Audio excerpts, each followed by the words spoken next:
I'm always curious with the opening song because it always sets kind of the tone for the album. And this one, Are You Entertained? There's a ton of stuff that's packed into it, and it's almost kind of an overture in a way Yeah. to the whole album. And what I'm always wondering is because there's all these different elements and starts and stops, and it goes loud, it goes soft, and everything. How much of that was formed in your mind, and how much of it developed through the writing and recording process?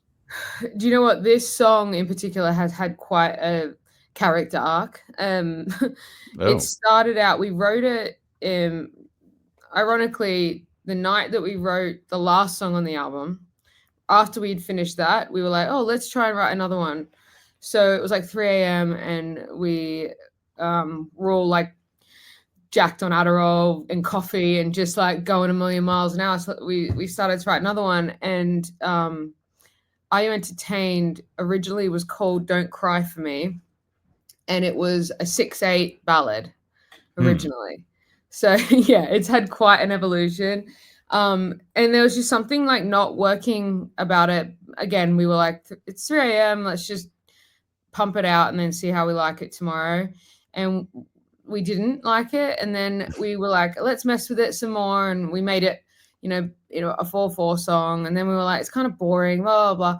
And then we kind of shelved that song for a few months. And then we were writing another song one night. And then I left the session, and our two producers who produced the album, we had not spoken about that song since we wrote it, right? And then Mm. that night on my way home a few months later, I was like, oh, what happened to that song? So I chucked it on in the car and I was like, oh my God, we have to revisit this song.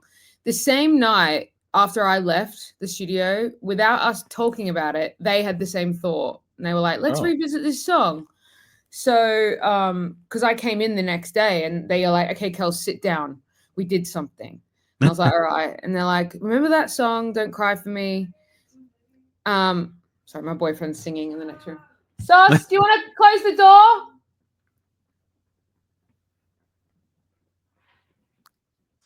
Thank you, love you. It's beautiful, but yeah, and they were like, Kels, we did something. So No, yeah, no, hey, the cool and background. then I sat down and they were like, yeah, we listened to this song last night out of nowhere. I was like, that's crazy because I did as well.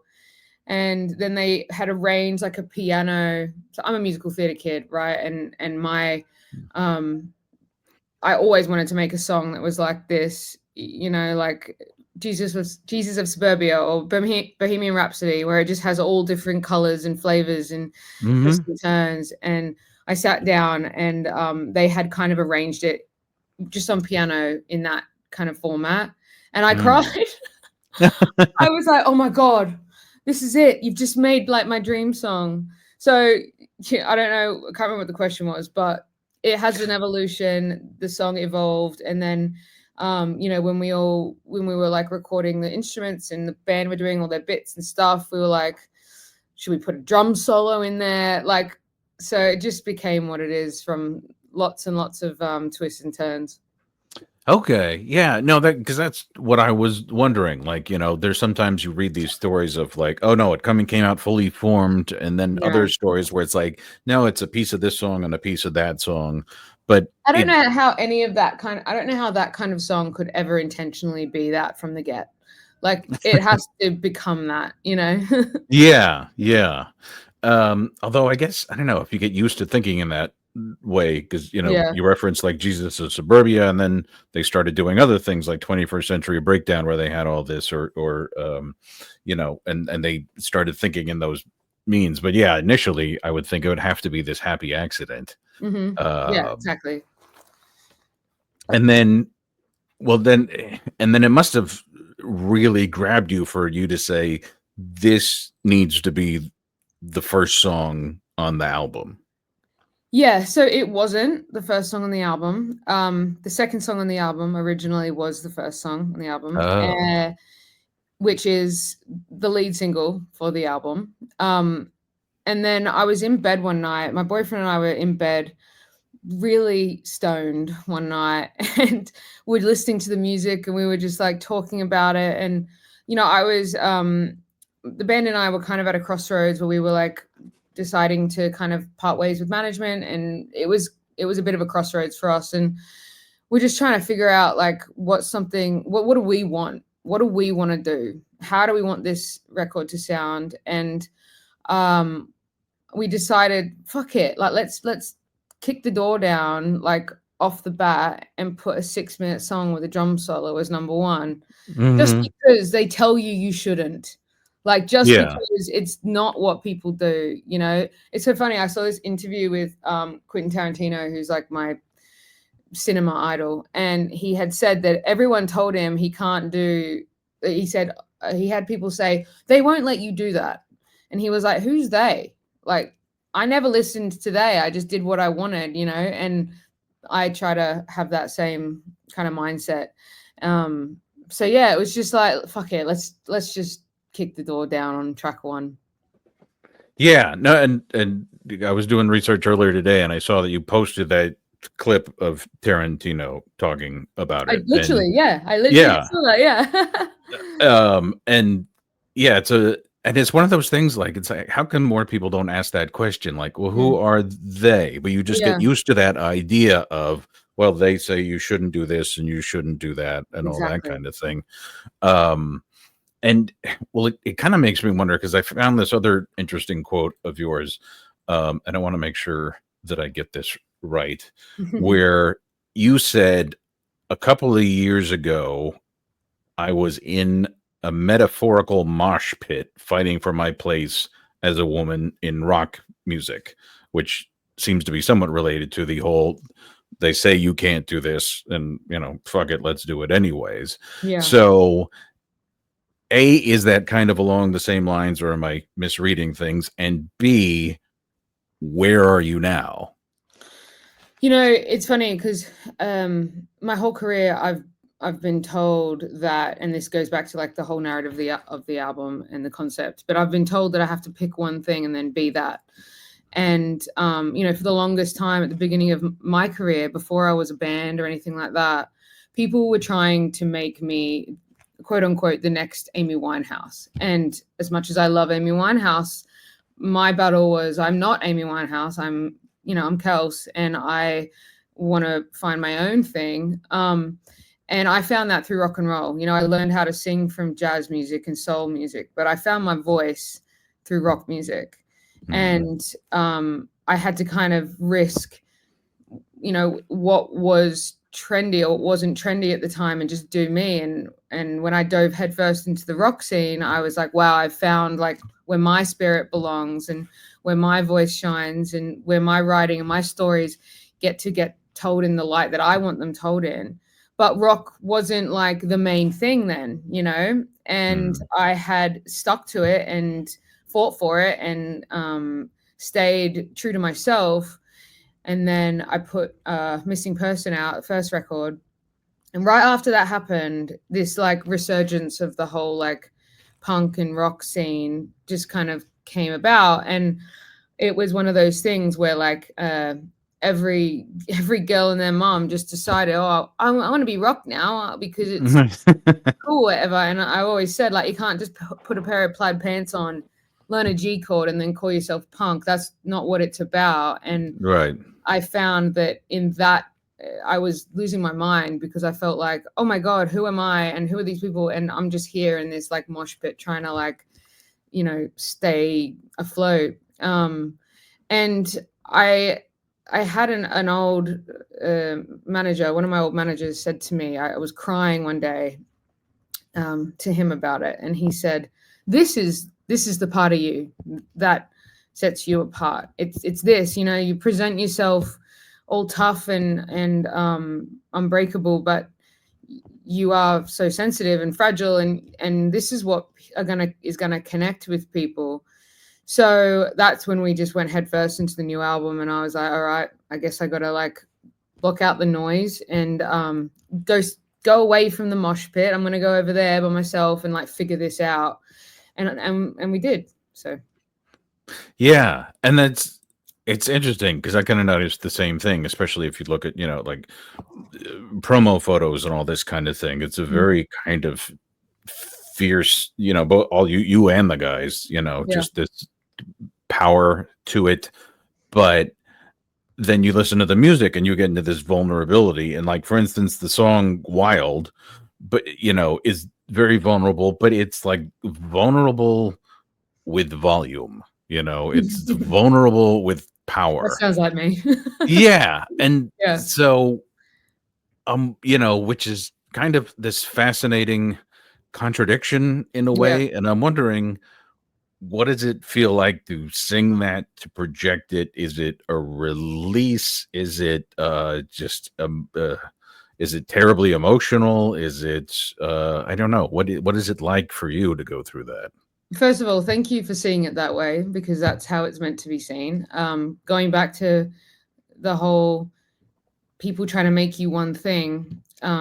I battled so much with my identity, very privately. People always have said how confident I am, and how are you so confident, and how do you just know who you are? And I've always had quite a strong will, but I've had identity issues like everyone else, and that came from people telling me I couldn't be more than one thing. Mm. If I'm this rebel girl, like I can't also be the crybaby. It's like you got to pick one, and it was me coming to terms with the fact that no, I am all of those things. I am masculine and feminine. I'm hard and soft. I'm tough as nails, and I'm sad as hell. Like, and that's okay. And I say it on stage. Like, people would tell you that if you're all of those things, you must be confused. But I'm not confused. I'm complex, and that Mm. helped me like own all the parts of me.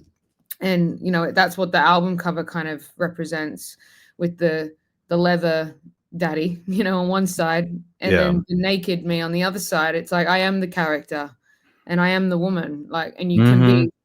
you can be both of those things. But to answer your question, it's fucking liberating. Like, i just, I just know who I am, and I don't have time for anything else. Like, it's just take it or leave it. Yeah.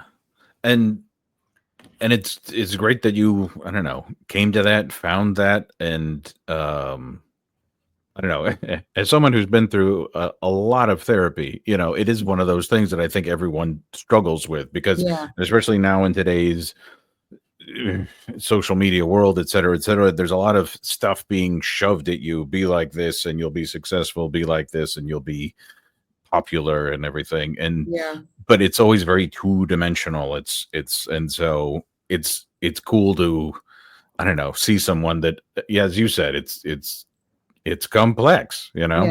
Yeah. And I don't know if you know what happened to us earlier this year. But we were basically, won't get it all into it, it'll be all fucking day, but we were victims of this horrible immigration thing.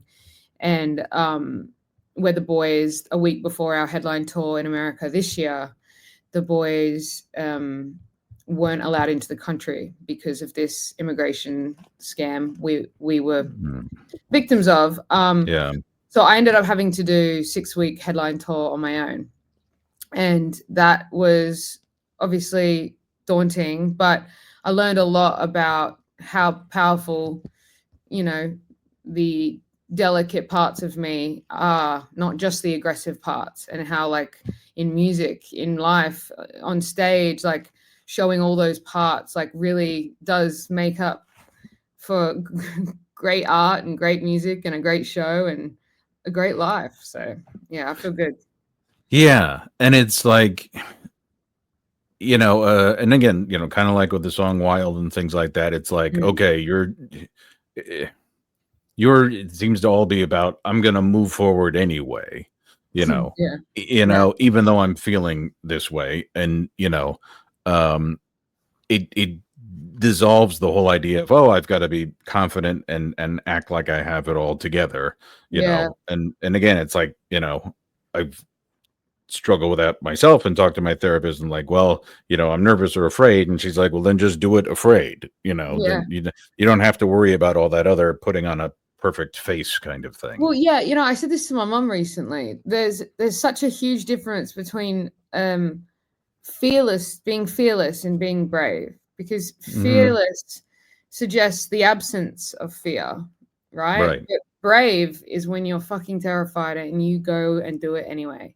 So Hmm. I don't like when people say I'm fearless because I'm not. I'm full of fear, but you just got to find it in yourself to be brave in whatever situation.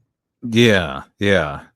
Um, and along those lines, so building off of something you said, so when I read about the whole debacle and the solo tour, you did get a little bit of special help, and that apparently Steve Stevens said, "Oh, I'll come out and do some acoustic stuff with you," which you know, not Yes. everyone gets that kind of quote fill in guy. When No, you're Steve. So that actually, yeah, that started on the we toured with Billy Idol last year, and it was all happening then. We just actually didn't know that we were part of a huge scam then. Um, but he did. There was a show in Canada that I had to go to without the band, and Steve offered to step in and do it acoustically with me. And not only that, like regardless of the immigration stuff, he just he asked to come on stage and play with us on the actual tour, and I was like, "You sure?" Like, we're the openers, and he just he was a fan, and obviously I'm a fan, and it was a very surreal but very really cool thing to happen in my career. He's given me my most favorite compliment I've ever gotten is from Steve Stevens, and that man has just got a heart of gold. yeah, and And he we actually have a also song with him on this album too. yeah, that's why he played on the song. I think it's Painkiller. Painkiller, yeah. And so I'm always curious of those instances. Like, all right, you have a guy like that, and yet he's working for you theoretically in this situation. What the hell kind of direction does one give Steve in that situation, if any at all? Or You know what? There's a for any artist, like the whole you'll get your management or your agents or like your team will always say it's so much better artist to artist. Every band or musician, singer, whatever that wants to work with another artist, they have heard that at one point in their life from one of their managers or something. And I have no problem reaching out to people that I would love to work with. All they can say is no or leave you on red, right, or they can say yes. And that's kind of what we did with Steve. We had this song, and we kind of had in mind that like we kind of had in mind that we wanted him to feature on it.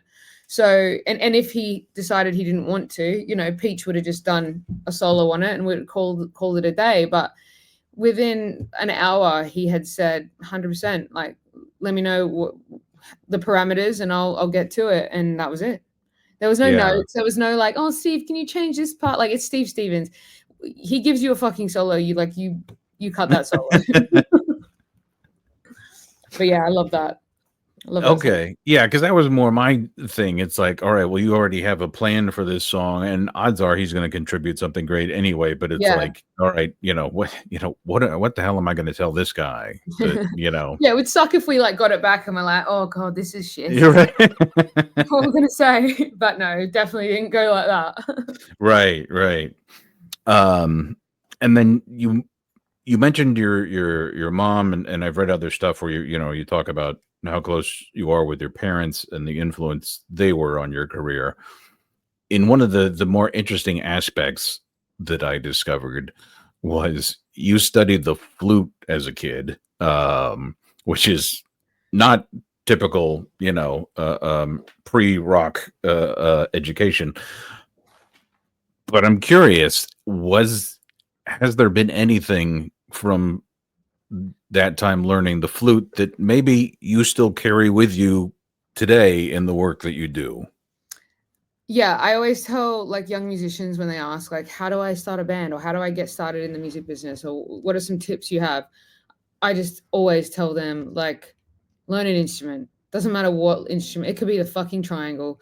Just learn an instrument, because no matter what role you want to play in a band or as a musician or singer, like learning an instrument will give you tools you don't even realize you have from it. I absolutely fucking loathed the flute. I hated it so much. It's, I was quite a rebellious kid by nature, and there's nothing less rebellious than the flute. And I happened to be quite good at it. And I was first flute. I was band leader. It was, like orchestra, whatever you call it. Yeah. My music teacher was very encouraging. But I hated it so much. And my dad's side of the family are all jazz musicians. So that was kind of instilled in me really young to learn, an instrument. And it just, I don't know. I don't know the decision to do flute, but that's what was decided. And then I also did piano, which again was 100% carried with me now. I play piano again now, and I play guitar, and I read music, and I'm by no means great at any of it, but I'm good at all of it. So yes, it definitely helps. And I'm glad that I learned instruments as a kid. I did quit for quite a long time, and that's my one thing where I was like, why did I quit? But that's what I tell the kids now. Learn an instrument. You'll thank me later. Yeah, I get that. No, I myself am an awful drummer, but I contend that it made me a better listener. Yeah. Learning how the little bit I know how to play, and it made me appreciate good drummers even more. It's like, oh wow, they can take a simple beat and make it sound, have soul and feeling and heart and all that kind of stuff. Yeah, exactly. It's all about the heart for sure. You got to play with your heart, not with your hands. Yeah. And so when you say you still do piano and keyboard, so going through the Hotel Flamingo song, which I love, it was on subsequent listens that you really noticed there's a lot of little layers in there, things like keyboards and stuff like that, that I didn't initially pick on, in some little vocal effects and stuff. Were you the person who put down the keyboards and stuff on that track? No, I definitely didn't. I don't really play. I mean, I've played like piano stuff live, but all the synthy stuff and the fancy little noodles and intricate bits, that is the mastermind of our producer, Sarko.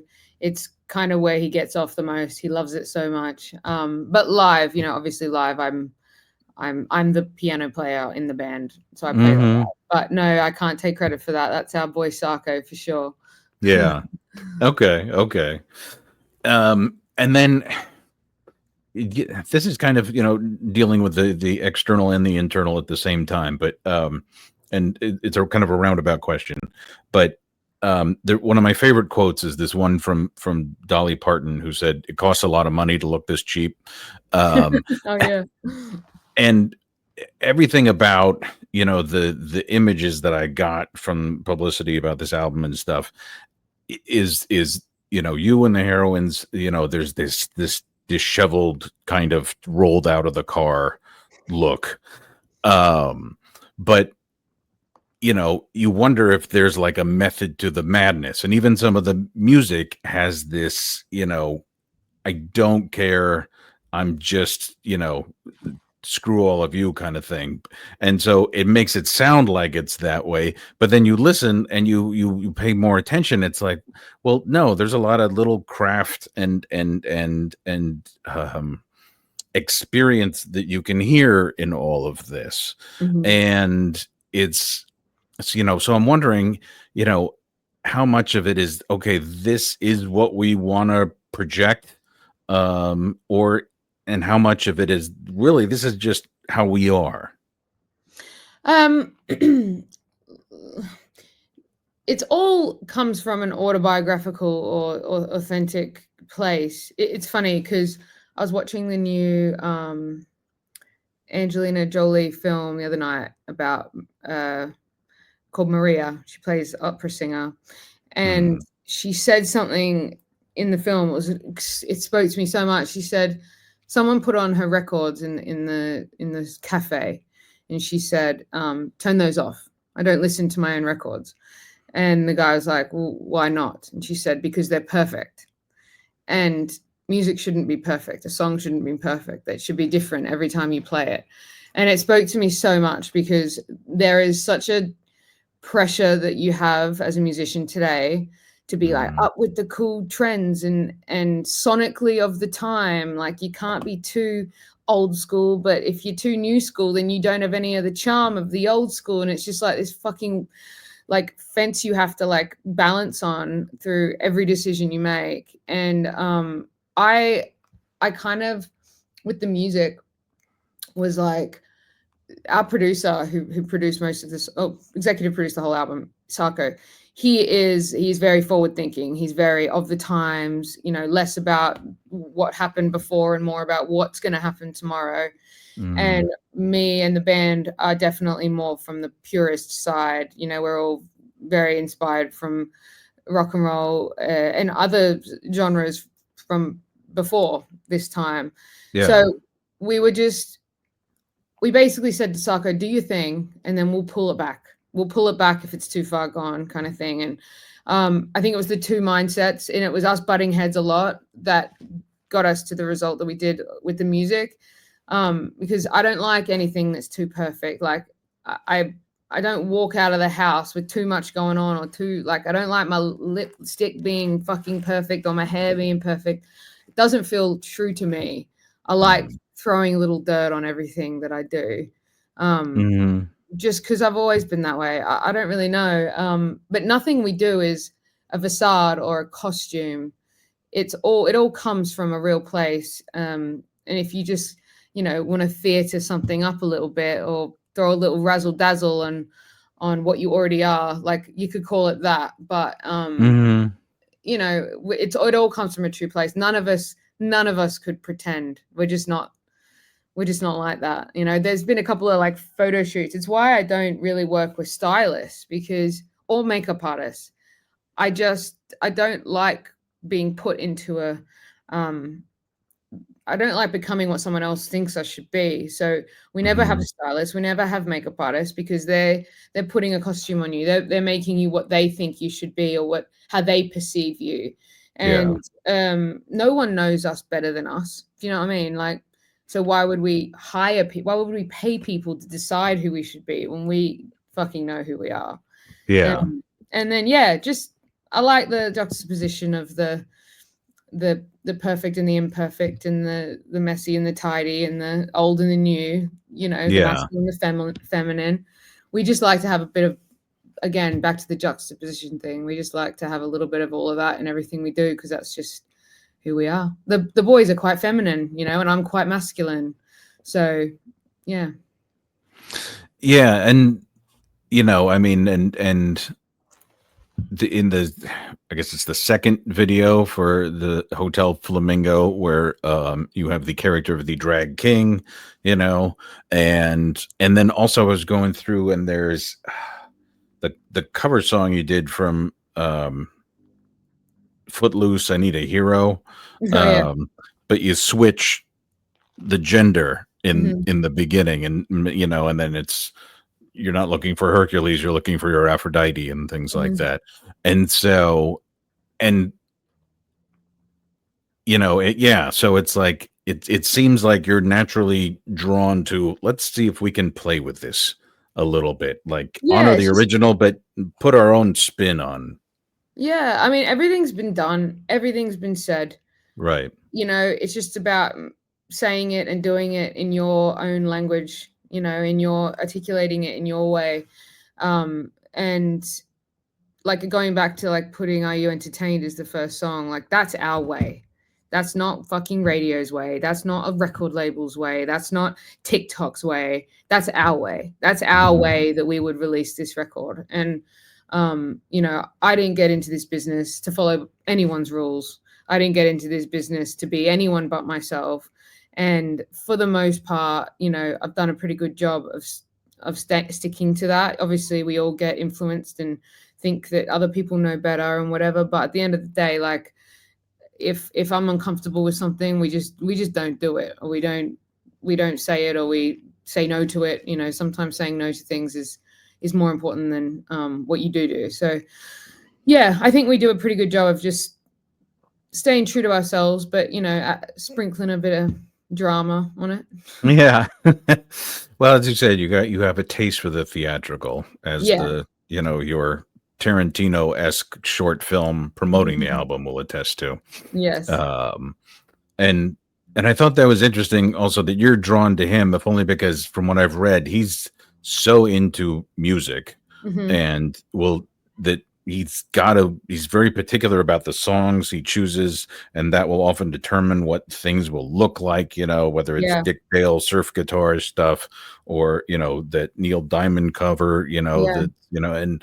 and so it's almost like you guys are two sides of the same coin. He's the filmmaker influenced By by music. music, and you're the musician influenced by Film. filmmaking. Mhm. And For there's sure, this, yeah. yeah, Yeah, and I mean, my dream was never to be a rock star. It was to be an entertainer, obviously. I wanted to be in the circus. I didn't know what that looked like yet, but I wanted to be an actor and a director. So, still, that's still something that I am prioritizing, and, I wanna be a film director someday and really, like, prioritize that at some point in my life. Just because cinema and theater, they have always been, other than love, they are the most romantic thing in the world to me. And I get so excited. Like, I love writing music and writing the album, but the visual aspect and getting to write what it looks like, that excites me the most. And going to what you said, like last night, my boyfriend and I, we watched Gladiator is his favorite film ever. And okay. he was like, I was like, all right, let's go home and watch Gladiator. Come on. And he's been begging me to watch it. And he was like tearing up over the music and the way the music, felt to him. And I was like, I get it. I get it. And then my favorite film, like when I was a kid, was Moulin Rouge. And I was like, oh, come on, let's watch Moulin Rouge. So we watched Moulin Rouge after Gladiator, and the music instantly affected me in the same way. So they're two peas in a pod music in cinema. Like, you can't have one without the other, really. Yeah, yeah. And So, yeah, and you're right. When they match well together, mhm. it's It's a the marriage. Oh, it's a good marriage, isn't it? When they get right. it right, when we get it right, when they get it right, it's magical.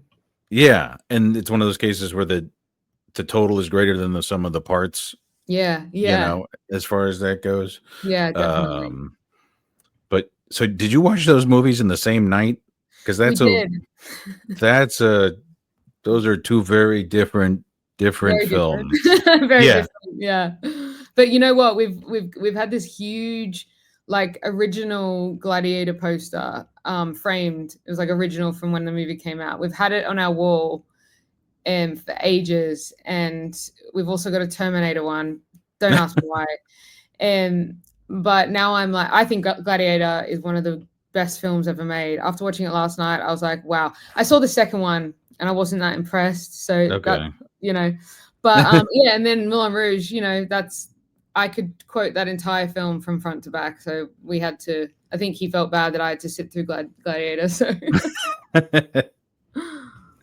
Well, that makes me wonder, do you prefer the song versions in Moulin Rouge to the original versions?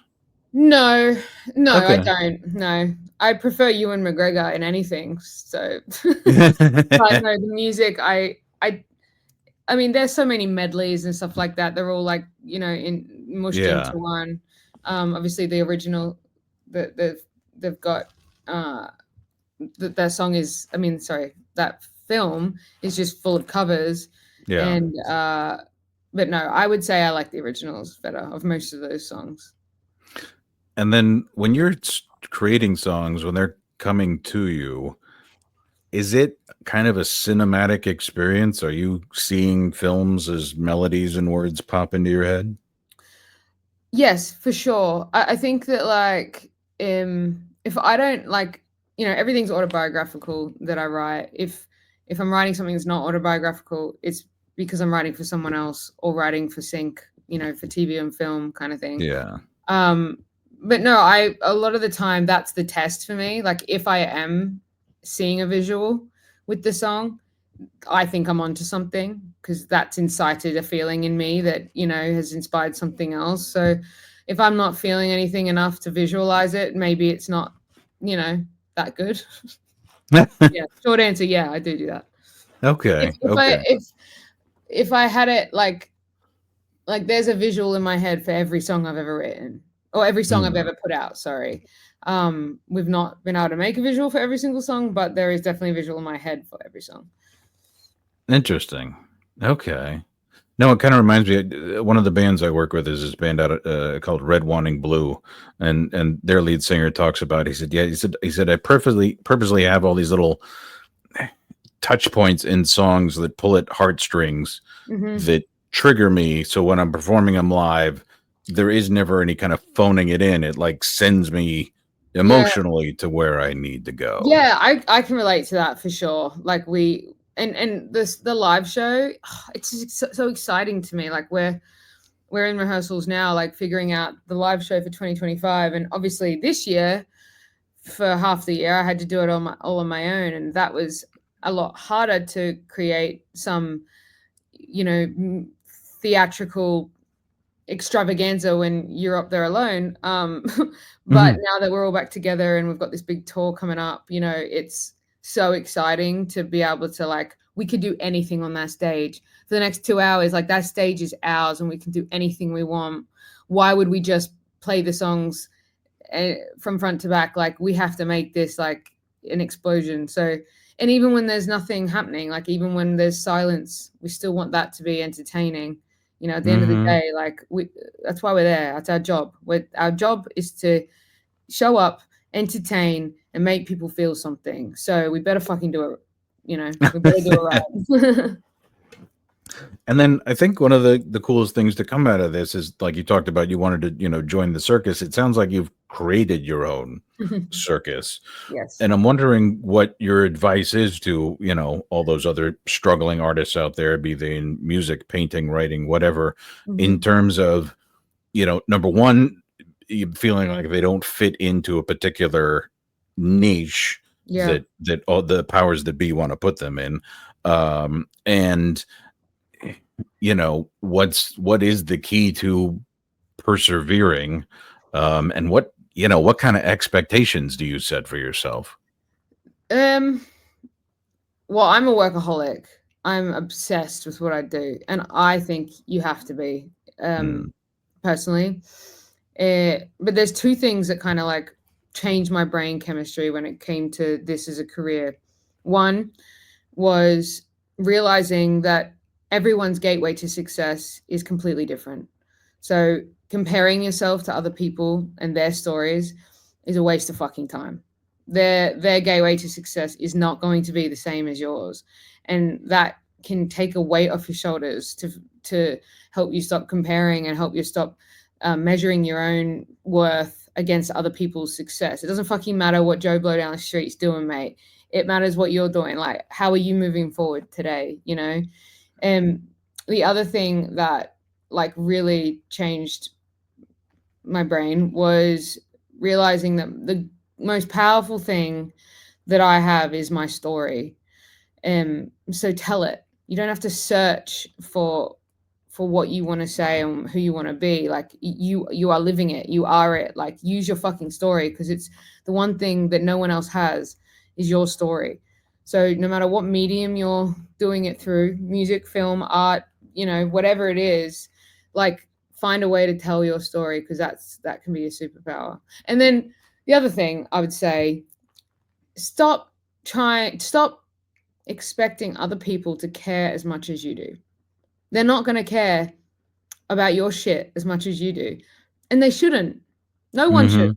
You know what I mean? So even when you have a record label or a management or, a bloody assistant who does everything for you, like, no matter how much you think they don't care as much as you. So don't sit there and have that expectation that they're gonna, or that they should, or that they should. Mhm. So those three things are kind of what have helped me find success, I guess. And I think so much of like success is mindset. So those things have helped with my mind and my anxiety and depression and all the different things that happen, when you're fucking creative. Cool, cool. Well, I've already kept you for a long time, but I'm just wondering, is there anything that we haven't discussed that you want to talk about? No, I think I've had a really good time. Okay, good. I like it. It's not like the same old like who inspired you and what's your writing process. Like there's 100 fucking interviews with those answers. You know what I Right. mean? I liked your questions, Chris. Well done.